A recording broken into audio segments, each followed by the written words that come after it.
সব দোকানেই বাজনা বাজে, সবার কানেই বাজনা চলে, ল্যাংটা মেয়ে নাচে সবার কানে। আল্লাহ নবী বললেন, যখন মানুষ উজু করে মুখমণ্ডল ধয়, তো মুখমণ্ডলে যা পাপ হয়েছে সব পাপ পানির সাথে, পানির শেষ ফোঁটার সাথে ঝরে যায়। মুখমণ্ডলে কি পাপ হয়? আল্লাহ নবী বলছেন, আইনানে তাজনের জেনা হুমান নাজর, দুই চোখের জেনা হচ্ছে চোখ দিয়ে দেখা। অলাইনানে জেনা হুমাল ইস্তেমাও, দুই কানের জেনা হচ্ছে কান দিয়ে শোনা। অল মুখ অল ফাম জেনাহার নতক, মুখের জেনা হচ্ছে কথা বলা। এগুলো সব মুখমণ্ডলে আছে। এগুলো বড় বড় জেনার মাধ্যম, কান জেনার মাধ্যম, চক্ষু জেনার মাধ্যম, মুখ জেনার মাধ্যম। বুঝুনি তুমি? না বুঝে তুমি মেয়েটার সাথে দিন রাত গল্প করো প্রেমের জেনার, তুমি মনে করো কেউ দেখে না। ভুল হিসাব তোমার। তুমি মারিয়ামের মতো ভুলে যাও। মারিয়াম বলেছিল, কুনতু নাসিয়া মানসিয়া, আমি জাতির কাছে এমন হতে চাই, আমি মারিয়াম, এটা কেউ জানবে না যে আমি মারিয়াম। কেন? আমি যদি বাচ্চা নিয়ে গ্রামে যাই, তাহলে জনগণ বলবে, ছি ছি ছি ছি ছি, তুমি জেনা করে বাচ্চা নিয়ে এসেছো। তুমি বাইতুল মুকাদ্দাসে মসজিদে থাকো, মসজিদ ঝাড়ু দাও, তুমি এমন কাজ করো, আমি কি দিয়ে বুঝাবো গ্রামবাসীকে? বাচ্চা নিয়ে গ্রামে ঢুকলেন, তখন গ্রামের লোকেরা বলল, ছি ছি ছি ছি ছি ছি ছি, তোমার মা ভালো, তুমি এত খারাপ। ছি, তোমার বাপ ভালো, তুমি এত খারাপ। তো আমি মারিয়াম নাসিয়া মানসিয়া হয়ে যেতে চাই, কেউ যেন না জানে আমাকে। ওই মেয়েটার নাম্বার তুমি চিরদিনের জন্য ভুলে যাও। মেয়েটা যে কে এটা তুমি ভবিষ্যতেও মনে রাখবা না, কোনো দিন মনে রাখবা না। নইলে ও তোমাকে ধ্বংস করবে, তোমার বাপকে ধ্বংস করবে, তোমার বংশকে ধ্বংস করবে, তোমার জাতিকে করবে। তুমি সেখান থেকে ফিরে আসো 1 মিনিট, তোমাকে এখানে বাস্তব দেখায়।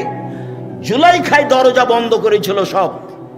জুলাইখা সব দরজা বন্ধ করে বলেছিল ইউসুফকে, হাই তালাক, এইসব তুমি আমার সাথে জেনায় লিপ্ত হও।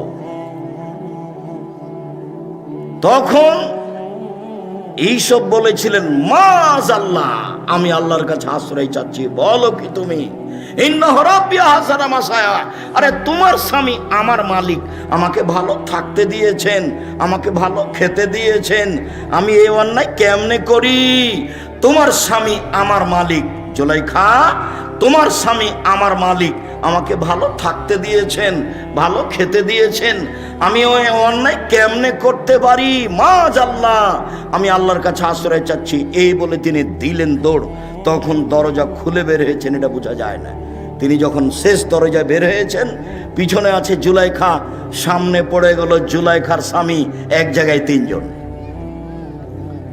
জুলাইখার স্বামী, জুলাইখা, ইউসুফ আলাইহিস সালাম। সামনে পড়তেই জুলাইখা বলল, এই দেখেন, কথা উল্টে দিচ্ছে।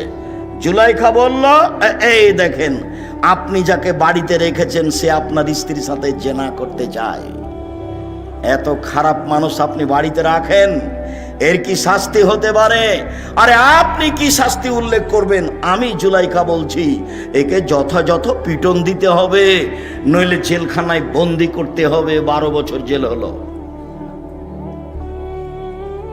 12 বছর পরে সরকারের পক্ষ থেকে ইউসুফকে ডেকে পাঠানো হলো। ইউসুফ বললেন, জি না, আমি জেল থেকে বের হব না যতক্ষণ পর্যন্ত জুলাইখা জাতির সামনে ঘোষণা না দিবে আমি জুলাইখা অন্যায় করেছি, ইউসুফ করেনি। এই ঘোষণার পূর্ব পর্যন্ত আমি ইউসুফ জেল থেকে বের হব না। আমাদের নবী মুহাম্মদ সাল্লাল্লাহু আলাইহি ওয়াসাল্লাম বললেন, আমার চেয়ে ইউসুফের অনেক ধৈর্য বেশি, আমার চেয়ে ইউসুফের অনেক ধৈর্য বেশি। আরে আমি মুহাম্মদ সাল্লাল্লাহু আলাইহি ওয়াসাল্লাম যদি 12 বছর জেলে থাকতাম আর সরকারিভাবে যদি আমাকে ডেকে পাঠানো হতো, তাহলে আমি তাড়াহুড়া করে বের হতাম, চলো চলো চলো চলো। আমাদের নবী মুহাম্মদ সাল্লাল্লাহু আলাইহি ওয়াসাল্লাম বলছেন যে আমার চেয়ে ধৈর্যশীল কে? ইউসুফ আলাইহিস সালাম। ইউসুফ আলাইহিস সালাম বলছেন, জি না, হবে না, আগে জুলাইখাকে জাতির সামনে ঘোষণা দিতে হবে। জুলাইখা ঠিকই 12 বছর পরে জাতির সামনে ঘোষণা দিল, আমি অন্যায় করেছি, ইউসুফ অন্যায় করেনি। এই যে দেখছেন না, নারী হলো 3 জানের বড়ি। নারী হলো তিন জানের বড়ি, গোপন কথা বলা হবে না, সাথে সাথে তার ফাঁদে পড়া হবে না, তার ফাঁদে পড়লে সব কিছু হারিয়ে যাবে। শুনুন, রাসূল সাল্লাল্লাহু আলাইহি সাল্লাম বলেন, তিনটা পাপের কারণে আমার উম্মতের উপরে গজব নেমে আসবে। এক, যখন তারা নেশাদার দ্রব্য পান করবে। দুই, মেয়েরা যখন নাচবে। তিন, যখন বাদ্যযন্ত্র প্রকাশ পাবে। সব দোকানে বাজনা বাজে, সব মোবাইলে বাজনা বাজে। তোমার মোবাইলে যেন আর কখনো কোনো মেয়ে না নাচে, চিরদিনের জন্য তুমি বন্ধ করো। চক্ষু ঠান্ডা করে জান্নাতের মেয়ে ভোগ করার হিসাব করো না। জান্নাতের মেয়ে ভোগ করা অত সহজ নয়, ওরা অত সাধারণ ভাবে নেই। আল্লাহ তাআলা বলছেন, ওরাকে আমি এমন ভাবে রেখেছি জিন কোনোদিন তাদের স্পর্শ করেনি, মানুষ তাদের স্পর্শ করেনি। ওরাকে ঝিনুকের মধ্যে লুকানো আছে, যখন তাদেরকে বের করা হবে তখন মনে হবে যে এরা ঝিনুকের মধ্যে লুকানো মুক্তা। তাদের কোনোদিন পেশাব হবে না, তাদের কোনোদিন পায়খানা হবে না, তাদের কোনোদিন হায়েজ হবে না। তাদের রূপ চেহারা ভিন্ন ধরনের হবে। 16-18 বছর মেয়েরা যেমন হয়, জান্নাতের মেয়েরা তেমন হবে, তার চেয়ে হাজারো গুণ সুন্দরী। চক্ষু হবে টানা টানা, লম্বা লম্বা, আর মাথার চুল হবে কঁকড়া কঁকড়া। সুন্দরী হওয়ার জন্য যা কিছু লাগে সব কিছু তাদের মাঝে আছে। জান্নাতের মেয়ে ভোগ করতে হলে এই চক্ষু দিয়ে এইসব কিছু ভোগ করে জান্নাতের মেয়ে ভোগ করা যাবে না, ভুল হিসাব। এখানে আরো একটা কথা থেকে গেল। আল্লাহ নবী বলছেন, সালাসাতুন লা ইয়াদখুলুল জান্নাহ আবাদা, তিন শ্রেণীর মানুষ জান্নাতে যাবে না, কখনো যাবে না। তিন শ্রেণীর মানুষ জান্নাতে যাবে না, কখনো যাবে না। এক, দায়ুস, যার ছেলে মেয়ে স্ত্রী পর্দায় থাকে না। গ্রামের সবাই নাকি চাচা, গ্রামের সবাই নাকি বড় ভাই, সবাই নাকি ছোট ভাই, ধর্ম এইভাবে আছে। তাহলে তো বিবাহের মতোই হয়ে গেল। থুবড়া খাওয়াচ্ছে, তখন ওই লোকটার সামনে মেয়েটা বসে আছে, এটা তো চাপাই না বাবুগঞ্জ। তো মেয়েটা বসে আছে আর ওই লোকটা তার মুখে ক্ষীর তুলে দিচ্ছে। কত নোংরা নীতি বিবাহের! ছি ছি ছি ছি ছি। বইয়ের মুখে ক্ষীর তুলে দিতে হয়, বইয়ের মুখে দিতে হয়। ও কি বউ? ওই মেয়েটার বিবাহ হবে, তাই থুবড়া, তাই সবাই গ্রামের লোক থুবড়া খাওয়াচ্ছে। আর মহিলাগুলো গীত বলছে আর বলছে টাকা দিলে মুখ খুলবো। থুবড়া চিরদিনের জন্য হারাম। থুবড়া শব্দর মুখের উপরে পেশাব করে দিতে হবে, দিয়ে বলতে হবে থুবড়া পৃথিবীতে নেই। 20 বছর পরে কেউ যদি বলে থুবড়া, তাহলে আর কেউ বলবে কি গো, থুবড়া কি জিনিস গো? আচ্ছা, থুবড়া শব্দ কি তাহলে ডিকশনারিতে দেখতে হবে নাকি? কি সেটা এমন হতে হবে। যেমন ডুলি বিবি শব্দ চিরদিনের জন্য হারাম। ডুলি বিবি শব্দ একবারে ভুলে যেতে হবে, ডুলি বিবি কোনো শব্দই নেই। বিবাহতে গিয়ে মাঝা খরচ দিতে হবে, এটা হারাম। বিবাহতে ছেলের পক্ষ থেকে মেয়ের পক্ষ থেকে যা গেছে আপনার ওই ইয়েতে বরণতাতে ক্ষীর কাঁচিতে ছেলের পক্ষ থেকে তার ডবল যাবে, এই নীতি হারাম। মেয়ের বাপকে সব কিছু বেশি দিতে হবে, এই নীতি হারাম। বড় মেয়েদের গীত গাওয়া, এই নীতি হারাম। বউ দেখতে যে টাকা দেওয়া, এই নীতি হারাম। চাঁপাই নবাবগঞ্জের বিবাহের শুরু থেকে শেষ পর্যন্ত একটা কাজ যায় যে কথা আমার জানা নেই। শুরু থেকে শেষ পর্যন্ত সবই হারাম। একটা কাজ যায় আমি এই জেলার মানুষ হিসেবে আমার জানা নেই। যদিও এরা একটা কাজ মনে করে যে উকিল বাপ লাগে, উকিল বাপ লাগে। তো রংপুর, দিনাজপুর, লালমনিরহাট, নীলফামারী, কুড়িগ্রাম, পঞ্চগড়, ঠাকুরগাঁ এসব ডিস্ট্রিক্টের মানুষ মনে করে যে উকিল বাপ ধরাই লাগবে। আর চট্টগ্রামের লোক মনে করে যে উকিল বাপই হলো বাপ। আজ থেকে ওই হলো বাপ, ওই মেয়ের বাড়ি যাবে, ও আসবে, এই হলো বাপ ঘোষণা হয়ে গেছে। যাবে আসবে, যাবে আসবে, মরা পর্যন্ত হলো বাপ আর হলো বেটি। কেমন কথা! এ কোন ধরনের নোংরা নীতি? বিবাহের জন্য 4 জন সাক্ষী লাগে না, 2 জন লাগে। 4 জন নয়, খাতাতে নিয়ম লেখা আছে, ওটা হারাম। 2 জন সাক্ষী পক্ষে নয়। একটা বিবাহ জায়েজ হওয়ার জন্য কয়টা সাক্ষী? 2 জন, বাস। কোর্টের বিবাহ বাতিল। কোর্টে যদি বিবাহ হয় আর মেয়ে যদি 10 ছেলে হয়ে যায় তো 10টাই হারাম। 10 ছেলের মায়ের বিবাহ পড়াতে হবে, কাকে দিয়ে পড়াতে হবে? ওর বাপকে। বলে ওর বাপ মারা গেছে। তো ওর ভাই বলে ওর বড় ভাই মারা গেছে। তো বলে ওর ছোট ভাই ছোটটাও মারা গেছে। কে আছে? যেগুলো ছেলে জন্ম নিয়েছে সেগুলো আছে। ওর মা ওর বিবাহ পড়ায়।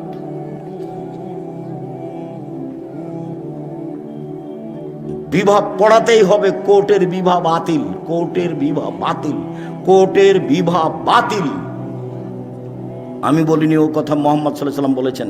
বলছিলাম আল্লাহ তাআলা বলেন, তোমরা নিজেদেরকে জাহান্নাম থেকে বাঁচাও, পরিবারকে জাহান্নাম থেকে বাঁচাও। দেখি পরিবারকে কিভাবে জাহান্নাম থেকে বাঁচানো যায়। আবু হুরায়রা রাদিয়াল্লাহু তাআলা আনহু বলেন, রাসূল সাল্লাল্লাহু আলাইহি সাল্লাম বলেছেন, কুল্লু মাউলুদিন ইউলাদু আলাল ফিতরা, প্রত্যেকটা ছেলে মেয়ে ইসলামী ধারণ ক্ষমতা নিয়ে জন্মগ্রহণ করে। প্রত্যেকটা ছেলে দাড়ি ছেড়ে দিতে পারবে, এই ক্ষমতা আছে। প্রত্যেকটা মানুষ মোচ কাটতে পারবে, এই ক্ষমতা আছে। প্রত্যেকটা মেয়ে মাথায় কাপড় দিতে পারবে, এই ক্ষমতা আছে। আল্লাহ নবী বলছেন, সবাই ইসলামী নিয়ম নীতি ধারণ ক্ষমতা নিয়ে জন্মগ্রহণ করে।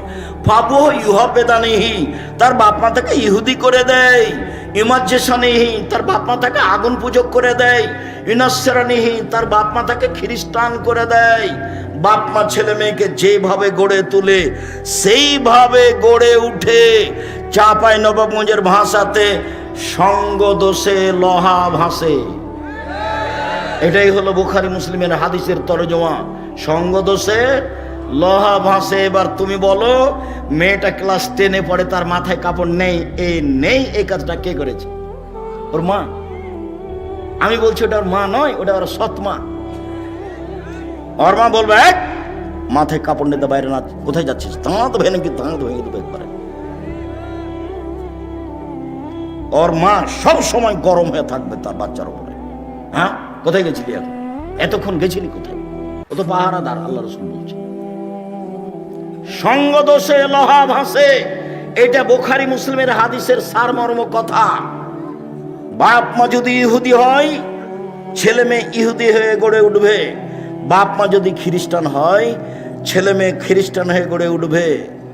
বাপ মা যদি আগুন পূজক হয়, ছেলে মেয়ে আগুন পূজক হয়ে গড়ে উঠবে।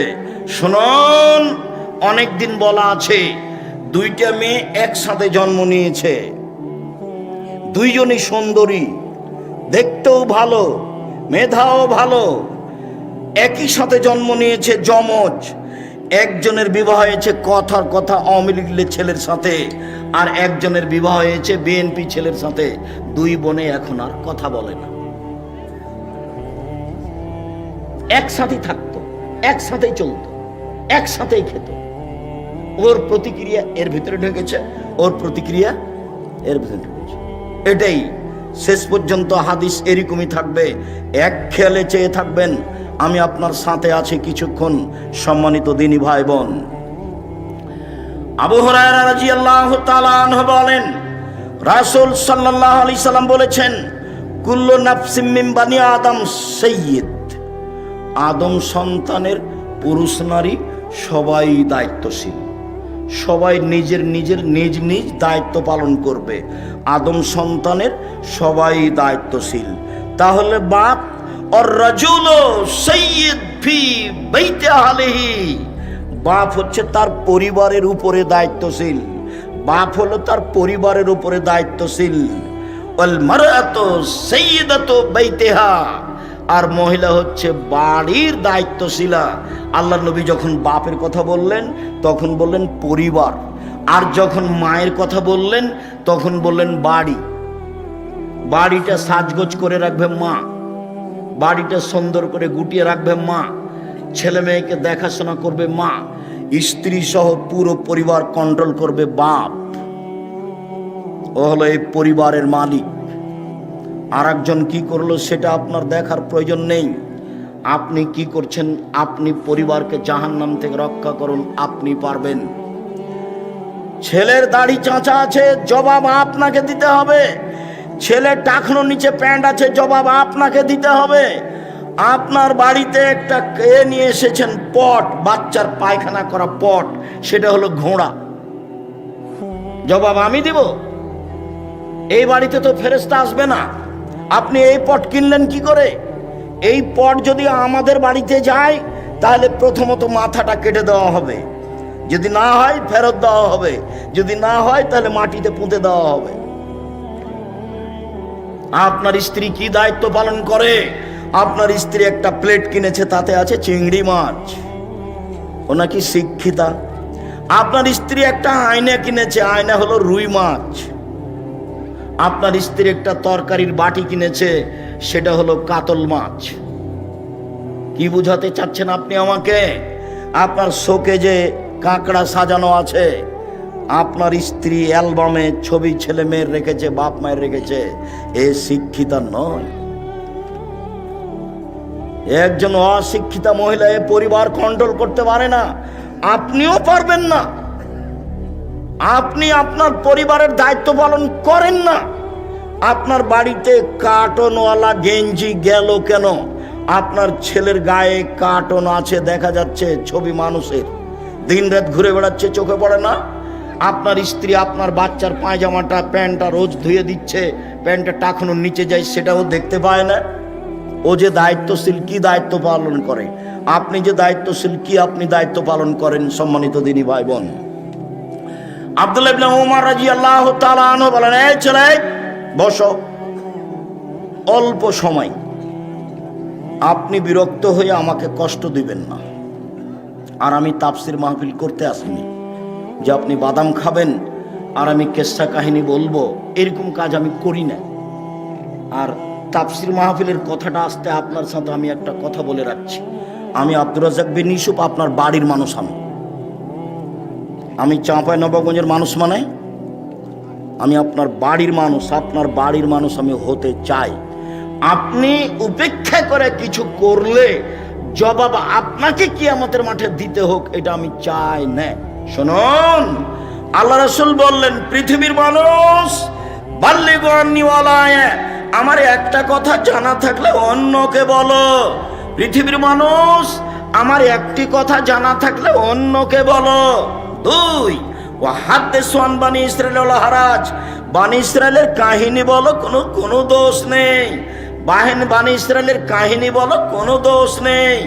আমান কাযাবা আলাইয়া মুতাআম্মিদান ফালিয়াতাবাওয়া মাকআদাহু মিনান নার, কেউ যদি কোনো কথা আমার নামে বলে, সেই কথা যদি আমার না হয়, তাহলে তার থাকার জায়গা জাহান্নাম।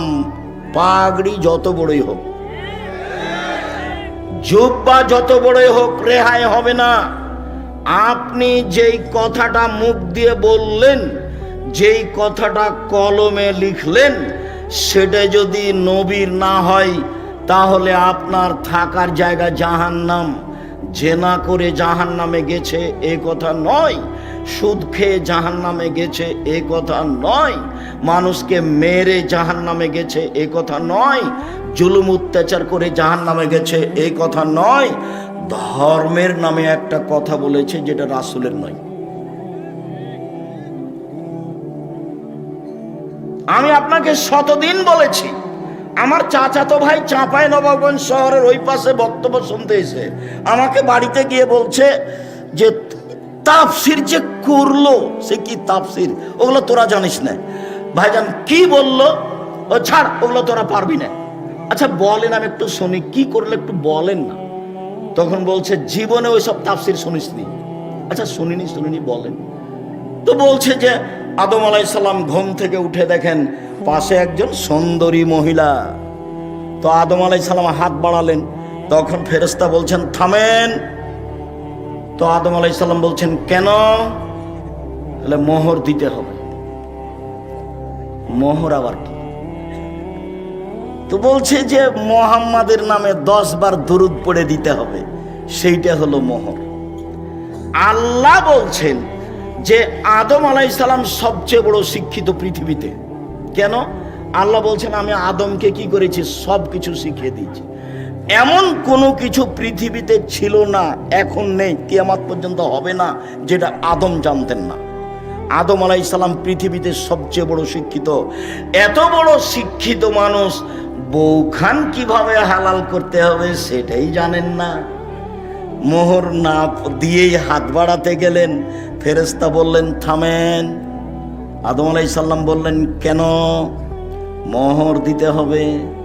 মোহর আবার কি জিনিস? মুহাম্মাদের উপরে 10 বার দরুদ পড়ে দিতে হবে, 1000 বার দরুদ পড়ে দিতে হবে। আমি কিয়ামত পর্যন্ত সময় দিয়েছি, কিয়ামত মানে আমার মরা পর্যন্ত। যেমন কোরআন মাজিদের গায়ে শরীফ লেখা আছে, আমি সময় দিয়েছি কিয়ামত পর্যন্ত, না আমার মরা পর্যন্ত। কোরআন মাজিদের শেষে 1 পৃষ্ঠা দোয়া লেখা আছে, দোয়া খাতমিল কোরআন। আমি বলেছি নবীর নয়, এটা মানুষের বানানো। সময় দিয়েছি কিয়ামত পর্যন্ত, না আমার মরা পর্যন্ত। আপনি মনে কষ্ট নিয়েন না, আমি আপনার ভাই। আপনি মনে কষ্ট নিয়েন না, আমি আপনার ভাই। আপনি মনে কষ্ট নিয়েন না, আমি আপনার ভাই, আমি আপনার ছেলে। আপনার বাড়িতে লেখাপড়া করে আমি মানুষ হয়েছি, আপনার সামনে আমি হক কথা বলবো, এটা আমার অধিকার আছে। আপনি যদি কিছু মনে করেন আমি দুঃখিত, আপনি দায়িত্ব পালন করেননি। এই জন্য মকসুদুল মুমিনিন বইয়ে প্রথমে লেখা আছে, 1 ওয়াক্ত নামাজ কাজা করলে 80 হোক বা জাহান্নামে থাকতে হয়। প্রমাণ করেন দেখি, প্রমাণ করেন দেখি। বইয়ের এক জায়গাতে হেডলাইনে লেখা আছে, অবিবাহিত ছেলেমেয়ের পড়া নিষেধ। অবিবাহিত ছেলেমেয়ের পড়া নিষেধ। যে দেখে সেই পড়ে, যে দেখে সেই পড়ে, যে দেখে সেই পড়ে। আমি নিজে পড়ে দেখলাম, আমি নিজেও পড়ে দেখলাম, দেখি কি আছে। আমি তো বিবাহিত মানুষ, আমি তো আর নায়ের মধ্যে নেই, তা আমি পড়ে দেখলাম। এখন লেখা আছে, ভরা পেটে স্ত্রী মিলন হলে ছেলে ভ্যাংচা হয়, সফরের পূর্বে স্ত্রী মিলন হলে ছেলে কানা হয়, চন্দ্র সূর্য গ্রহণে স্ত্রী মিলন হলে ছেলে টেরা হয়। এসব কথা লেখা আছে। আল্লাহর কসম, আমি আব্দুর রাজ্জাক বিন ইউসুফ আপনার কাছের মানুষ, আল্লাহর কসম এগুলো সত্য কথা নয়, বরং কোরআনের বিরোধী। আল্লাহ বলছেন, নিসাউকুম হারসুল লাকুম ফাতু হারসাকুম আন্না শিতুম। পৃথিবীর মানুষ তোমাদের স্ত্রী, তোমাদের জমি। পৃথিবীর মানুষ তোমাদের স্ত্রী, তোমাদের ক্ষেত। পৃথিবীর মানুষ তোমাদের স্ত্রী, তোমাদের জমি। তোমরা তোমাদের জমিতে আসো তোমাদের ইচ্ছা মতো, সকালেই কি, দুপুরেই কি, ভরা পেটেই কি, সফরের পূর্বেই কি, চন্দ্রগ্রহণ লাগলেই কি আর না লাগলেই কি। ঋতু হায়েজ অবস্থায় স্ত্রী মিলনে যাবা না, বাস। এটা আল্লাহর দেওয়া বিধান। পৃথিবীর মানুষ, আমার একটি কথা জানা থাকলে অন্যকে বলো। পৃথিবীর মানুষ, বানি ইসরায়েলের কাহিনী বলো, কোনো দোষ নেই, মানে সত্য কাহিনী হতে হবে। 1 মিনিট, সত্য কাহিনী হতে হবে। 1 মিনিট, 1 মিনিট বলে কি বলতে চাচ্ছেন আব্দুর রাজ্জাক সাহেব? হ্যাঁ, একটা সত্য কাহিনী দেখাই। ইস্তারা রাজুলুন মিন রাজুলিন আকার। একটা লোক একটা লোকের কাছে জমি কিনে নিয়েছিল হাজার হাজার বছর পূর্বে। জমি চাষ করতে গিয়ে স্বর্ণের পাতিল পেল। এখন জমি ক্রেতা স্বর্ণের পাতিলটা বিক্রেতার কাছে নিয়ে গিয়ে বলছে, খুদ্দাহ বাকা মিন্নি, আপনি স্বর্ণের পাতিল নেন। ইস্তারে তো মিনকাল আর ধরমাত্তা মিনকা দাব, আমি আপনার কাছে জমি কিনে নিয়েছি, স্বর্ণের পাতিল কিনে নেন। তখন বিক্রেতা বলছে, বাইতুল আর জমা ফিহা, জমিও বিক্রি করেছি, জমিতে যা ছিল সবই বিক্রি করেছি, পাতিল নেব না। হাদিস বুখারী মুসলিম, হাজার হাজার বছর আগের কাহিনী। এই হলো বানি ইসরায়েলের কাহিনী। পৃথিবীর আলেম ওলামা, তোমরা বানি ইসরায়েলের কাহিনী বলো। ও মুফাসসির সাহেব, আপনি বানি ইসরায়েলের সত্য কাহিনী বলেন, আপনি সহিহ হাদিস বলেন। যদি আপনার কোনো কথা এমন হয়ে যায় যেটা নবীর নয়, তখন থাকার জায়গা জাহান্নাম, পথ ঘাট থাকবে না। যোদ্ধা যত বড়ই হোক, বীর যত বড়ই হোক, লাভ হবে না, বাঁচার কোনো পথ নেই। হাদিস বুখারী মুসলিম। আল্লাহ নবী বলছেন, কাভাবিল মারে কাদবানি হাদ্দাসা বিকুল্লি মা সামিয়া, মুখ দিয়ে কথা বলার পূর্বে ও যেন তদন্ত করে দেখে। তদন্ত না করে যেন কোনো কথা ধর্মের নামে না বলে, বন্ধ থাক, ধর্ম বন্ধ থাক। তুমি বলিও না, বলতে গেলে দেখে বলিও। আমি বলছি না যে আপনি কাঁদ মাসা করিয়েন না উজুতে, আমি এই কথা বলছি না। আমি বলছি আপনি কাঁদ মাসা করেন, কিন্তু যদি নবীর না হয়ে থাকে তাহলে আপনার কি হবে? আপনার আমি এটা বন্ধ করতে আসিনি। আপনি বলেন, আল্লাহুম্মা সাল্লি আলা সাইয়্যিদিনা নাবিয়ানা মুহাম্মদ, বলেন। আমি আপনাকে নিষেধ করিনি, এই কাজ আমি করি না। আমি যেটুকু বলছি সেটুকু হচ্ছে, এইটা যদি নবীর না হয় তাহলে আপনার কি হবে? তা আগে আপনি তদন্ত করেন, নবীর প্রমাণ হোক। আপনি একজন বড় মুফাসসির, আপনি একজন বড় মুফাসসিরের সহযোগী, আপনি এমনটা করছেন। যদি রাসূলের না হয় তাহলে আপনার এবং তার কি হবে, এইটা আপনি বিবেচনা করছেন না কেন? আমি তো মনে করছি এইভাবে তাফসীর করাটা ঠিক ওইরকম। কেমন? ফাতেমা যেমন বলেছিলেন, ফাতেমা কান্দিয়া কয় আজ বুঝি হুসাইন কারবালাতে শহীদ হয়। ফাতেমা কান্দিয়া কয় আজ বুঝি হুসাইন কারবালাতে শহীদ হয়। যেদিন হুসাইন কারবালাতে শহীদ হচ্ছেন ইরাকের মাটিতে, তার 49 বছর আগে ফাতেমা মারা গেছেন। কতদিন আগে মারা গেছেন? 49 বছর আগে। তাহলে ফাতেমা এইভাবে কিভাবে বলবেন? তাহলে তো ধর্মের কথা, আমি যদি এরকম বক্তা হই তাহলে আমার কথা হয়ে গেল ওইরকম পুথির গানের মতো, 6 মাসের রাস্তা মর্দ 6 দিনে গেল, ঘোড়ায় চড়িয়া মর্দ হাঁটিয়া চলিল। ধর্ম এরকম নয়। কেউ যেন আঙ্গুলে চোখে আঙ্গুল না ঢোকাতে পারে এইভাবে বলার চেষ্টা করেন। তবে মানুষ হিসেবে কোনো জায়গাতে ত্রুটি থাকতেও পারে। আবু মুসা আশআরী রাদিয়াল্লাহু তাআলা আনহু বলেন, রাসূল সাল্লাল্লাহু আলাইহি সাল্লাম বলেছেন, আইয়ুমা রাজুলিন লাহু ওয়ালিদা, কারো যদি একটা কাজের মেয়ে থাকে, কাজের মেয়ে, ফাআদাবাহা ফাসানা তাদিবাহা, তাকে যদি শিষ্টাচার শিখিয়ে দেয়, সুন্দর শিষ্টাচার শিখিয়ে দেয়, আল্লামাহা ফাসানা তালিমাহা, তাকে যদি বিদ্যা শিখিয়ে দেয়, সুন্দর বিদ্যা শিখিয়ে দেয়, ফালাহু আজরান, তার জন্য ডবল নেকি রয়েছে। কাজের মেয়েকে বিদ্যা শিখাতে হবে, কাজের মেয়েকে শিষ্টাচার শিখাতে হবে। শিষ্টাচার কি জিনিস? নখ বড় কেন? শিষ্টাচার গ্রহণ করো, কেটে ফেলো। কপালে টিপ কেন? শিষ্টাচার গ্রহণ করো, টিপ তুলে ফেলো। শোনো, যেই ওই পায়ে যেগুলো বাজে সেগুলো কি? নূপুর। এই বাজনা নূপুর কেন? এটা শয়তানের বাজনা, খুলে ফেলো। এইভাবে চুল বেনি করে উপরে ধামাওয়ালিদের মতো করে রেখেছো কেন? এই শিষ্টাচার বন্ধ করো। শিষ্টাচার কি জিনিস?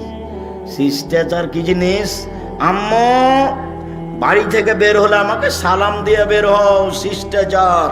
আম্মু বাড়িতে ঢোকার সময় সালাম দিয়ে ঢোকো, শিষ্টাচার। আম্মু পড়তে বসলে নাসফালাক ইখলাস রব্বে জিদনি ইলমা বলে পড়তে বসো, শিষ্টাচার। আম্মু ডান পায়ের জুতা আগে পরো, বাম পায়ের জুতা পরে পরো, শিষ্টাচার। আম্মু বাম পায়ের জুতা আগে খুলো, ডান পায়ের জুতা পরে খুলো, শিষ্টাচার। আম্মু টয়লেটে ঢোকার সময় দোয়া পড়ো, বের হওয়ার সময় দোয়া পড়ো, শিষ্টাচার। আম্মু মসজিদে ঢুকলে ডান পা আগে দাও, বাম পা পরে দাও, শিষ্টাচার। আম্মু মসজিদ থেকে বের হলে বাম পা আগে দাও, ডান পা পরে দাও, শিষ্টাচার। শিষ্টাচার দিয়ে, ইসলামী শিষ্টাচার দিয়ে দিন রাত পূর্ণ হয়ে আছে। আম্মু ডান হাতে গিলাস ধরো, 3 শ্বাসে পানি পান করো, শিষ্টাচার। ফিলিস্তিনের লোকেরা অরিজিনাল আরবি, মূল আরবি। ফিলিস্তিনের লোকেরা একবারে নগদ আরবি, কিন্তু তারা নিচে নামতে নামতে নামতে এমন নেমেছে যে শিষ্টাচার টোটালেই ভুলে গেছে। আব্দুর রহিম মিশর আজহারে পড়তো, সেই সুবাদে গাজা ফিলিস্তিনের লোকেরা যারা মিশরে এসেছিল, ওদের আমরা বাছাই করে কয়েকশো লোককে কয়েকবার সহযোগিতা করেছি। তা আমি সেদিন সহযোগিতা দিচ্ছি আপনাদের পক্ষ থেকে। তা আমি যখন দিচ্ছি তখন বাম হাতে নিল, আর একজন বাম হাতে নিল। আমি দেওয়া বন্ধ করে বক্তব্য দিলাম। আমি আরবিতে শুনলাম, ওরা তো আরবি আমার চেয়ে বেশি বুঝে।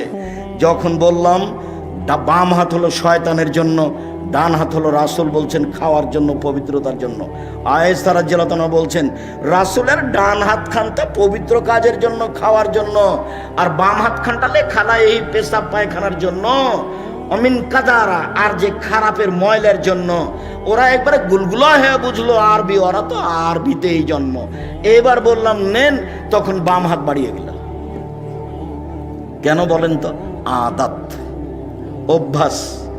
বক্তব্য বুঝলো ঠিকই, কিন্তু যেটা চলমান অভ্যাস সেটা পরিবর্তন সহজে করতে পারলো না। বাম হাতে নিচ্ছে, বাম হাতে নিচ্ছে, বাম হাতে খাচ্ছে। বাম হাতে চা ধরছে, শয়তান খায় বাম হাতে, পেশাবের কাজ বাম হাতে, পায়খানার কাজ বাম হাতে, ছুঁচে বাম হাতে। মানুষ কি করে? ছুঁচে বাম হাতে, পায়খানা লাড়ে বাম হাতে। আচ্ছা, আপনি বাম হাতে চা খাচ্ছেন, আপনার একটু মানবতা নাই? আপনি শিক্ষিত মানুষ, কে বললো? আমি বলিনি ভাইজান, আমি কোনোদিন বলিনি। আপনাকে আমি গরু ছাগলের মতো মনে করি। বুঝেও বুঝে না ওরা, অন্তর আছে বুঝে না, দেখেও দেখে না ওরা, চক্ষু আছে দেখে না, শুনেও শুনে না ওরা, কান আছে শোনে না। উলাইকা কালানাম, তারা পশু প্রাণীর মতো, তারা গরু ছাগলের মতো, তারা কুকুর শ্রীর মতো। ভালো মজা তার চেয়ে বেশি, তার চেয়ে বেশি খারাপ। যে শ্বশুরের কাছে যৌতুক নেই সে কুকুর শ্রীগালের চেয়ে বেশি খারাপ। 24 ঘন্টার মধ্যে সন্ধ্যা হতে হতে মোটরসাইকেল ফেরত দিতে হবে। খালি মায়েরা বলছে, মায়েরা খালি বেটার সামনে গল্প করছে, আব্বু অমুক অমুক ছেলের শ্বশুর না বাড়ির সব কিছু ফার্নিচার সাজিয়ে দিল। খালি মায়ের সামনে এগুলো, মায়ের গল্প, ছেলের সামনে মা এগুলো গল্প করছে। মেয়ের বাপ ফার্নিচার সাজিয়ে দিবে, তুমি কি বলবে মাকে? আম্মা দিন মজুরি করে খেলেও শ্বশুরের জিনিস নেব না, প্রয়োজনে ভিক্ষা করে যদি খেতে হয় তবু শ্বশুরের জিনিস নেব না, বরং শ্বশুরকে একটা বছর শেষে লুঙ্গি কিনে দিব। যৌতুক চিরদিনের জন্য হারাম। ভিক্ষা করা টাকা দিয়ে চাউল কিনে ভাত খেয়ে ইবাদত কবুল হবে, যৌতুকের টাকা দিয়ে চাউল কিনে ভাত খেয়ে ইবাদত কবুল হবে না। এই যে বললাম, এইভাবে দেখি কিয়ামত পর্যন্ত সময় থাকলে কোন মায়ের বেটা এভাবে ধরতে পারে। যৌতুকের টাকা দিয়ে চাউল কিনে ভাত খেয়ে ইবাদত কবুল হবে না, যৌতুক ফেরত দিতে হবে। কাজ করে খেতে শিখতে হবে, শ্বশুরের সাথে নয়। ঘর জমাই হয়ে কাজ করতে রাজি নয়, দিন মজুরি করে খেতে রাজি আছি। নিজের ব্যক্তিত্ব বিক্রি করতে রাজি নয়। মানুষের বাড়িতে কাজ করে খাবো, সারাদিন কাজ করব, বিকেলে 600 টাকা পাবো। এই যে 600 টাকার মালিক আমি। কাজ করে খাবো কেন? চকলেট বিক্রি করে খাবো, সারাদিনে 800 টাকা ইনকাম করব। চকলেট বিক্রি করব কেন? রহনপুরে জমিদারের ছেলে আমি, কোটি টাকার ব্যবসা করব। করো না, ভালো কাজ। দিন মজুরি করে খেলে টাকা শেষ হবে সন্ধ্যায়, আর মাসের যদি চাকরি করেন তাহলে টাকা শেষ হবে 25 দিনে। 5 দিন ধার কর্জ করে খাওয়া লাগবে। মায়ে যদি টাকা চায়, বেটা এ মাসে কিছু টাকা দিতে হতো বেটা। আচ্ছা দেখি আম্মা, এ মাসে তো পারলাম না, সামনে মাসে জিনিসের দাম বেড়ে গেছে। তখন বলছে আম্মা কিছু যে করতে পারলাম না। তাহলে কি করতে হবে? ব্যবসা। আল্লাহ রাসূল বলছেন, সত্যবাদী ব্যবসায়ী জান্নাতে নবীর সাথে থাকবে। আল্লাহ নবী বললেন, ব্যবসায় মিথ্যা কথা কসম চলে আসে আসুক, তুমি কিছু দান খেরাত করে দাও, তাতে মিটে যাবে। ব্যবসার সব পথ খোলা আছে। ব্যবসা করে উপার্জন করে খেতে শিখতে হবে। চাঁপাইনবাবগঞ্জের লোকের মতো নয়। চাঁপাইনবাবগঞ্জের লোক 2 ধরনের, একটা চাকরি আর একটা দিন মজুরি। আমি যখন দেশে যাই, সৌদি আরব, কুয়েত, কাতার, বাহরাইন, মিশর, আপনার আবুধাবি, দুবাই, ওমান, লন্ডন, এইসব দেশে যখন যাই তখন গিয়ে থাকি। বাড়ি কোথায়? ব্রাহ্মণবাড়িয়া। বাড়ি কোথায়? সন্দ্বীপ। বাড়ি কোথায়? কুমিল্লা। কেউ বলে না যে বাড়ি রহনপুর, কেউ বলে না চাঁপাইনবাবগঞ্জ। মাস গিয়ে থাকছি, মাস যেখানেই যাই মানুষ সম্মান করে খুব বেশি। একবার সম্মান দেখে মনে হয় যে আল্লাহ এই দুনিয়াতে সম্মান দিয়ে শেষ করো না, এটা আমার জন্য পরকালে লাগবে। আল্লাহ, আমি এইভাবে চাইনি, আমার পরকালটা টিকিয়ে দাও, ওটা থাক, তারপরে এটা দাও, ওখানের জন্য ঘাটতি না হয়। 6 মাস জীবনে গাড়িতে থাকলাম, 6 মাস বাড়িতে থাকলাম, তবু ঝামেলার মধ্যে থাকলাম। ইবাদত বান্দিকে কিছু করতে পারলাম তা আমার মনে বলে না, তবে আমার একটা দৃঢ়তা কাজ করে। জাতির সামনে কোনোদিন ধর্মের নামে ফাঁকি দিনি। জাতি যে যেটুকু মানছে ওটুকু থেকে আমি তার সমান নেকি পাবো ইনশাল্লাহ। এই দিয়ে আমি সফল হব ইনশাল্লাহ, এটা আমার দৃঢ়তা কাজ করে। কাজের মেয়েকে শিখিয়ে দিল, শিষ্টাচার শিখিয়ে দিল, কাজের মেয়েকে বিদ্যে শিখিয়ে দিল। কাজের মেয়েকে যদি শিক্ষা দিতে হয় তাহলে নিজের মেয়েকে শিক্ষা দিতেই হবে। কাজের মেয়েকে যদি শিষ্টাচার শিখাতে হয় তাহলে নিজের মেয়েকে শিষ্টাচার শিখাতেই হবে, বাধ্য, শিখাতেই হবে। উপস্থিত বৈঠকের দিনই মুসলিম বোন, আপনি একটু প্রস্তুতি নেন। এই মেয়ে, কথা বলছো কেন? ঢং ঢং করে এসেছো, আবার কথা বলছো কেন? মুখ বন্ধ রাখো। উপস্থিত দিনই বৈঠকের মুসলিম বোন, আপনাদের সাথে আমাদের আন্তরিকতার অভাব নেই, কেউ যদি গায়ের উপর দিয়ে চড়ে চলে যায় তবু মুখ খুলবেন না। আপনি অনুরোধ রক্ষা করেন, আপনার কাছাকাছি এসেছি, আপনাকে কিছু বলতে চাচ্ছি, আপনি একটু মুখটা বন্ধ করেন, মুখ খুলবেন না, একবারে টোটালি মুখ বন্ধ করেন। কেউ যদি গায়ের উপর দিয়ে চড়ে চলে যায় আপনি তার প্রতিশোধ নেবেন না। আচ্ছা গেছে, চুপ থাকেন আপনি। এইদিকে শুনেন, আসলে মাকে বহুদিন বলেছি, অনেক ছেলের জানা আছে, আপনারও জানা আছে, কথাটা পুনরায় বলে এটাকে আপনার কাছে শক্ত করতে চাচ্ছি। শুনুন, জাবের বলছেন রাদিয়াল্লাহু তাআলা আনহু, আমরা একদা রাসূলের সাথে যুদ্ধ করে আসছিলাম, মদিনায় ঢুকবো। তখন আল্লাহ রাসূল বলছেন, এই থামো থামো থামো, তোমরা এখানে থামো, রাতে সকালে বাড়িতে যাব। তো আমি জাবের বললাম, আল্লাহর নবী, আমি নতুন বিবাহ করেছি, আমাকে বাড়ি যেতে অনুমতি দেন। তখন আল্লাহ রাসূল আমাকে বলছেন, ও তুমি বিবাহ করেছ? বিকরা নাম সাইয়্যিবা, কুমারী মেয়ে বিবাহ করেছ না তালাক প্রাপ্তা মেয়ে বিবাহ করেছ? তা আমি বললাম, আল্লাহর নবী, আমি তালাক প্রাপ্তা মেয়ে বিবাহ করেছি। ওর বিবাহ হয়েছিল, তার স্বামী তাকে ছেড়ে দিয়েছে, আমি তাকে বিবাহ করেছি। তখন আল্লাহ রাসূল বলছেন, আরে হাল্লা বিক্রান তুলায় বোকা, তুমি কুমারী মেয়ে কেন বিবাহ করলে না? তুমি অবিবাহিতা মেয়ে কেন বিবাহ করলে না? তুমি তার সাথে খেলতে, ও তোমার সাথে খেলতো, তুমি তার সাথে খেলতে, ও তোমার সাথে খেলতো। তখন জাবের বলছেন, আল্লাহর নবী, আমার আব্বা উহুদের যুদ্ধে শহীদ হয়েছেন 9 জন মেয়ে রেখে। এক খেয়ালে চেয়ে থাকো ছেলেরা তোমরা, ভাইজান আপনি এক খেয়ালে চেয়ে থাকবেন। জাবের বলছেন, আল্লাহর নবী, আমার আব্বা শহীদ হয়েছেন 9 জন মেয়ে রেখে, আমার 9 জন বোন আছে। আক্রাহ আন উজাব আন আতাজাওয়াজা মিসলাহুন্না, আমি আমার বোনদের সমবয়সের মেয়েকে বিবাহ করা পছন্দ করছি না 4টা কারণে। আমি বেশি বয়সের মেয়ে বিবাহ করেছি 4টা কারণে। আমার বোনদের সমবয়সের মেয়েকে বিবাহ করা পছন্দ করিনি 4টা কারণে। এক, লিতুআল্লিমাহুন্না, আমার স্ত্রী যেন আমার বোনদেরকে বিদ্যা শিখাতে পারে। বিদ্যা তো একটা স্কুলে আছেই, ওমা তোমার আকাশ তোমার বাতাস। আমি ঠাকুরের নিন্দা করিনি, আমি বলেছি তোর বাপের আকাশ। ও সববার বলছে ও কালিমা তোমার আকাশ তোমার বাতাস। বাংলার মানুষজন ভেবে দেখলো না, চিন্তা ভাবনা করলো না, দিনরাত বলছে, আমার আর করার কি আছে? আমি মানুষ হিসেবে যা বুঝেছি সেটা বলেছি। তো আমি ঠাকুরের মানের হানি করলাম কি করে? 5,000 কোটি টাকার মামলা হলো। আমি যখন কাঠগড়ায় উঠলাম তখন জজ আমাকে বলছে, আপনি পিস টিভি করেন, পিস টিভিতে কথা বলেন আপনি? বলে জি। আপনি পিস টিভির আলোচক? জি। আপনার মামলাটা আমি খারিজ করে দিলাম প্রথম দিনই। আর 1,000 কোটি টাকার মামলা ছিল সিলেট সুনামগঞ্জে। তো আমি যখন কাঠগড়ায় দাঁড়ালাম তখন আমাকে বলছে, এভাবে দেখেন, আপনার সাথে মামলা নিয়ে আমার কোনো কথা নেই। ওই নথিটা এভাবে উল্টে দিলেন, দিয়ে বলছেন আপনার সাথে কিছু কথা। আমার বক্তব্যকে তো একবার তন্ন তন্ন করে দেখেছে। বলছে যে আল্লাহর নবী এবং আয়েশা একসাথে গোসল করলেন, উভয়ের পরনে কাপড় ছিল না, এই কথাটা আপনি কেমনে বললেন? কিভাবে বলতে পারে? আমি তো উত্তর দিব না, কিছু বলবো না। আমাকে উকিল বলেছে, যাই বলুক মুখ খুলবেন না। এর নাম জজ, যেটা বলবে সেটাই হবে, মুখ খুলবেন না। চিরদিন আপনার কথা শুনেছি, আজকে আমার কথা শুনবেন দয়া করে। ঠিক আছে, আপনার কথাই শুনবো, আমি মুখ খুলবো না।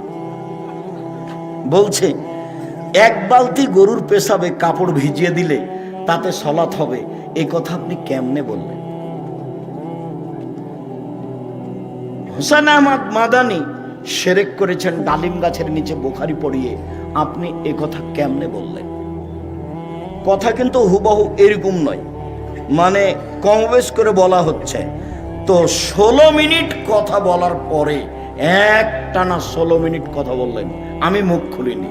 16 মিনিট পরে বলছে যে আপনি এই কারণে এখানে এসেছেন আমার মনে হচ্ছে না, অন্য কিছু কারণ হবে। মানে আপনি বলেছেন শাহজালাল সিলেটির কবর ভেঙে দিতে হবে, ওই জন্য আপনি এখানে এসেছেন। আসলে আপনি ঠাকুরকে বলেছেন যে তার বাপের আকাশ, এই জন্য আপনি আসেননি, ওই কারণে এসেছেন। তারা মানে মাঝারি মানুষ তারা। তো বললো যে আপনার কি জামিন মঞ্জুর করা হলো। উনি বললেন না যে আপনার মামলা খারিজ করে দিলাম, উনি বললেন জামিন মঞ্জুর করা হলো। আর যারা সামনে ছিল তাদেরকে বললেন যে আপনারা তার সাথে কথা বলবেন না। তারপরে একবার গেছিলাম, তারপরে আর যাওয়া লাগেনি, আলহামদুলিল্লাহ। বলছিলাম সম্মানিত দ্বীনী ভাই বোন, রাসূল সাল্লাল্লাহু আলাইহি ওয়াসাল্লাম যেভাবে বললেন, জাবের বলছেন রাসূলের উত্তরে, এক, আমার স্ত্রী যেন আমার বোনদেরকে বিদ্যা শিখাতে পারে। দুই, আমার স্ত্রী যেন আমার বোনদেরকে শিষ্টাচার শিখাতে পারে। উপস্থিত বৈঠকের দ্বীনী মুসলিম বোন শুনেন, এই মেয়ে শোনো, শিষ্টাচার কি জিনিস? শিষ্টাচার কি জিনিস? বাড়ি যাওয়ার সময় একটা বই নিয়ে যাবো, আদর্শ পরিবার। আদর্শ পরিবারের শুরু থেকে নিয়ে শেষ পর্যন্ত সবই শিষ্টাচার, সবই শিষ্টাচার। ছেলেরা হাতে মেহেদি লাগাতে পাবে না, ছেলেরা মেহেদি লাগাবে মাথার চুলে ও দাড়িতে, যেটা সাদা হয়ে গেছে। মহিলারা হাতে মেহেদি দিবে, হাতে তো মেহেদি দিবেই, পায়েও দিতে হবে, হাতে ও পায়ে দুইটাতে দিবে। তো আমাদের চাঁপাইনবাবগঞ্জে তার কথা ছড়িয়ে আছে, আল্লাহর নবী দাড়িতে মেহেদি দিয়েছিলেন, সেই জন্য পায়ে দেওয়া যাবে না। কথা যে মিথ্যে, ঠিক আছে, আল্লাহ নবী দাড়িতে মেহেদি দিয়েছিলেন, কথা তো ঠিক। তো আল্লাহ নবী দাড়িতে তো আতরও দিয়েছিলেন। তো আল্লাহ নবী বললেন, হায়জলা ঋতুওয়ালা মহিলারা যখন ঋতু থেকে পবিত্র গোসল করবে তখন লজ্জা স্থানে আতর ব্যবহার করবে। তো আল্লাহ নবী দাড়িতে যে আতর লাগিয়েছেন, এবার সবাই মনে হয় কথা ধরতে পারেননি। আবার বলবো নাকি? বলবো, আল্লাহর নবী দাড়িতে মেহেদি লাগিয়েছেন, ভালো কথা। আমরা বুঝলাম যে সেই জন্য মেহেদি মহিলারা পায়ে লাগাবে না, দাড়ির একটা না, মেহেদির একটা সম্মান হয়ে গেছে। তো আল্লাহ নবী বলছেন যে যাদের হায়েজ হয়েছে মহিলারা, ওরা যখন হায়েজ থেকে গোসল করে পবিত্র হবে তখন আল্লাহ নবী বললেন যে ওরা যেন লজ্জা স্থানে আতর ব্যবহার করে। তো আতর যে আল্লাহ নবী দাড়িতে লাগিয়েছেন,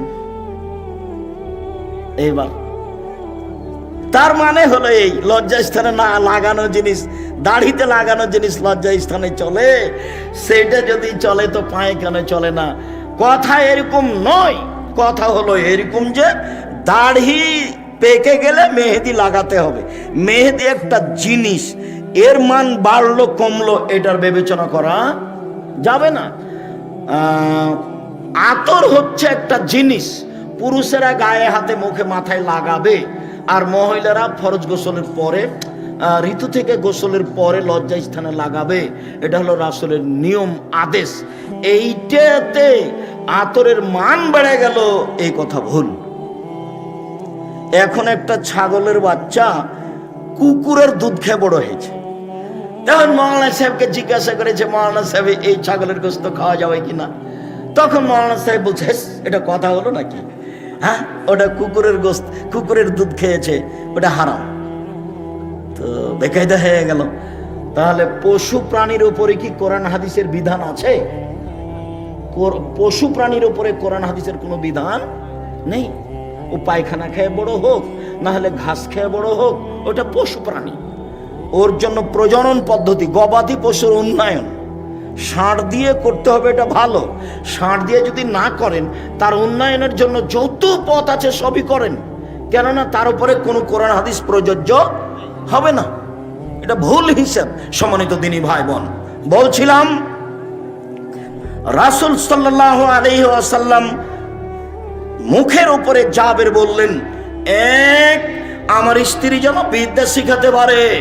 দুই, আমার স্ত্রী যেন আমার বোনদেরকে শিষ্টাচার শিখাতে পারে। তিন, আমার স্ত্রী যেন আমার বোনদের মাথার চুল চিরুনি করে সাজগোজ করে যত্ন করে রাখতে পারে। মায়ের যত্ন কে নিবে? বাচ্চার যত্ন কে নিবে? মা। কাজের মেয়েকে দিয়ে বাচ্চার যত্ন নেওয়া ঠিক নয়। জায়েজ, আমি না জায়েজ বলিনি, তবে সব সময় বাচ্চার যত্ন কে নিবে? মা। তার মাথাটা চিরুনি করে দিবে মা, তার কাপড়টা পরিষ্কার করে দিবে মা, তাকে গোছগাছ করে রাখবে মা, তাকে ঝকঝকে করে রাখবে মা, তার গায়ের পাঞ্জাবিটা পরিষ্কার করে দিবে মা, তাকে ডান হাত আগে ঢোকাতে বলবে জামাতে তার মা, সব শিষ্টাচার তার মা পালন করবে এবং বাচ্চাকে যত্ন করে রাখবে। যখন বাচ্চাকে দুধ খাওয়াবে তখন মায়ে বিসমিল্লাহ বলবে। মা যদি বিসমিল্লাহ ছাড়া বাচ্চাকে দুধ খাওয়ায় তাহলে যতবার খাওয়াবে ততবার শয়তানে দুধ খাবে, খাবেই খাবে। আল্লাহর নবী বলেছেন দুধ খাবে শয়তান, অতএব খাবেই খাবে। মা যতবার বাচ্চাকে দুধ খাওয়াবে ততবার মা কি বলবে? বিসমিল্লাহ বলবে। মা যখন রাতে দরজাটা বন্ধ করবে তখন বিসমিল্লাহ বলবে। মা যখন বাল্বটা অফ করে দিবে তখন বিসমিল্লাহ বলবে। যখন মা জ্বালানটা বন্ধ করবে তখন বিসমিল্লাহ বলবে। মা যখন তরকারির পাতিলে ঢাকবে তখন বিসমিল্লাহ বলবে। মা যখন আটার পাতিলে ঢাকবে তখন বিসমিল্লাহ বলবে। আল্লাহ নবী বলেন সব কিছু ঢেকে রাখো, খোলা রাখো না। রাতে কতগুলি বালা মুসিবত চলে, খোলা জিনিস যে খাবে তার রোগ ব্যাধি হয়ে যাবে। হাটে বাজারে এভাবে খোলা জিলাপি খাবেন না। একবারে সপ্তাহ সপ্তাহ খোলা পড়ে আছে আর আপনি কিনে নিয়ে চলে যাচ্ছেন। আল্লাহ নবী না করেছে। সূর্য ডুবার পরে বাচ্চাকে বাহিরে নিয়ে যাওয়া যাবে না, নইলে বাচ্চাকে জিনে ধরবে, শয়তান ধরবে। ছাদের উপরে নিয়ে যাবেন না, আগুনে নিয়ে যাবেন না। রাত যখন এসা কাছাকাছি হয়ে গেছে তখন নিয়ে যান। সব বুখারী মুসলিম এক টানা হাদিস এগুলো। আপনি ইউটিউবে দেখেন আব্দুর রাজ্জাক বিন ইউসুফ খাও পান করার নিয়ম, খাও পান করার নিয়ম আব্দুর রাজ্জাক বিন ইউসুফ বিস্তারিত দেওয়া আছে, আপনি দেখুন। সম্মানিত দিনী ভাই বোন, 4 অতাকুম আলাইহিন্না, আমার স্ত্রী যেন আমার বাচ্চাদেরকে পাহারা দিতে পারে। উপস্থিত বৈঠকের মুসলিম বোন, এই মেয়ে এই কথা বলছো কেন? কথা বলছো কেন? 4টা সিরিয়াল করো তো দেখি। তুমি মা, তুমি আদর্শ মা, তুমি বুদ্ধিমতী মা, তুমি মা, আপনি মা, আপনি বুদ্ধিমতী মা, আপনি হস্তিনী নন, আপনি ভালো মা। 1 বাচ্চাকে বিদ্যা শিখাতে হবে, 2 বাচ্চাকে শিষ্টাচার শিখাতে হবে, 3 বাচ্চাকে যত্ন করে রাখতে হবে, 4 বাচ্চাকে পাহারা দিতে হবে। এবার বলেন আপনি যে মেয়েটা মাথায় কাপড় না দিয়ে দেয়নি তার মা কি পাহারাদার? তার মা পাহারাদার নয়। আপনার নিজের জিম্মেদারি আর একজনের উপরে চাপিয়ে দিয়ে সফল হওয়া যাবে না। এইবার আপনার সাথে আর একটু থাকে উপস্থিত বৈঠকের মুসলিম বোন, এই ছেলে তোমার আমি কাছে আসছি, তুমি নিরাশা হবে না। কি বলেন তো আব্দুর রাজ্জাক সাহেব, আমার কাছে কি? আল্লাহ নবী বলছেন মালালা জারিয়াতাইনে, কেউ যদি 2টা মেয়ের লালন পালন করে, 2টা, হাত্তা তাবলুগা, বড় হওয়া পর্যন্ত, বিবাহ দেওয়া পর্যন্ত, ফাহুয়া ফিল জান্নাতে হাকা যা, তাহলে সেই বাপ আর আমি জান্নাতে এভাবে থাকবো। 2টাকে জমা করে দিলেন, আঙ্গুল 2টা জমা করে দিলেন, 2টা মেয়ে। এবার বলছেন আনাওয়া কাফিরুল ইয়াতীম, কেউ যদি এতিমের লালন পালন করে সে আর আমি জান্নাতে এইভাবে থাকবো। ওয়াসারা বিসাবাব আলস্তা, তর্জনী মধ্যম ইশারা করলেন, ফাররাকা বাইনাহুম শায়ান, একটু ফাঁকা রাখলেন। বুঝতে না পারলে আমি আবার বলছি, এতিম লালন পালন করলেও নবীর সাথে থাকা যাবে, তবে মধ্যে কি আছে? একটু ফাঁকা আছে। আর কেউ যদি 2টা বেটির লালন পালন করে, বিবাহ শাদী দিয়ে দেয়, তাহলে এই বাপ রাসূলের সাথে কিভাবে থাকবে? একসাথে। হাদিস সহিহ। আর একটা বলি, আল্লাহ নবী বলছেন মানা আলা সালাসা বানাতিন, কেউ যদি 3টা মেয়ের লালন পালন করে, ওয়া আত্তাবাহুন্না, শিষ্টাচার শিখিয়ে দেয়, ওয়া আল্লামাহুন্না, বিদ্যা শিখিয়ে দেয়, ওয়া যাওয়াজাহুন্না, বিবাহ শাদী দিয়ে দেয়, আহসানা ইলাইহিন্না, তার সাথে সদাচরণ করে, একবারও বলে না এই তোর মুখ ভাঙে দেবো, এই তোর দাঁত খুলে দেবো, এই তোর স্বভাব খারাপ, এই তোকে এই করবো সেই করবো, একবারও বাপ মেয়েকে এভাবে বলে না। সবসময় আদর করে। চাঁপাই নবমুজের ভাষাতে বলে আম্মু কি নিবা আম্মু। ওরে মাকে একদিন আম্মু বলেনি, একবারে বলে শেষ করছে। আচ্ছা ঠিক আছে বলেন, সমস্যা নেই, তবে মাকে ভুলে যাবেন না। আমার একটা পরামর্শ মনে রাখবেন, সালাম ফেরার পূর্বে কি বলবেন? রব্বির হামহুমা কামা রব্বায়ানি সাগীরা।